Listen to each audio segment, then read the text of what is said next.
Inner wheel NGO জ্যোতি মহিপাল নতুন নেত্রী নির্বাচিত হলেন জেডব্লিউ ম্যারিয়েটে।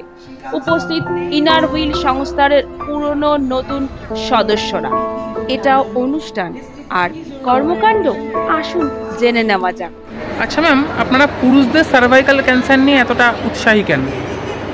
কারণ এটা এখন সারা বিশ্বের প্রবলেম, শুধু আমরা সীমিত ওয়েস্ট বেঙ্গলের প্রবলেম না।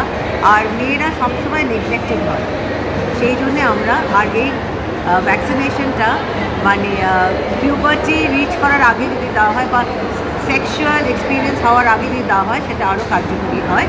নাহলে মানে 25 বছরের মহিলাদের দিয়ে অতটা লাভ হয় না। যত ইয়াং এজে দেওয়া হবে, 16 থেকে বা পিউবার্টির পর থেকে একদম ইয়াং এজ অবধি দিলে যতটা কার্যকরী, সেটা পরবর্তীকালে অত হয় না। আপনাদের পরবর্তী কর্মসূচি কি, এটা নিয়ে কি ভাবছেন আপনারা? আমাদের এই ওয়েস্ট বেঙ্গলে এখন একটা বিরাট বড় একটা রেন হার্ভেস্টিং নিয়ে কাজ হবে। আর পুরো ইন্ডিয়াতে আমাদের 27টা ডিস্ট্রিক্ট আছে, 27টা যেরকম আমাদের স্টেট আছে সেরকম 27টা ডিস্ট্রিক্টে আমরা বিভক্ত। তো এক একটা ডিস্ট্রিক্ট এক এক রকম কাজ করে। তো আমাদের এইটা এবছর এই ডিস্ট্রিক্টের এইটাই কাজ।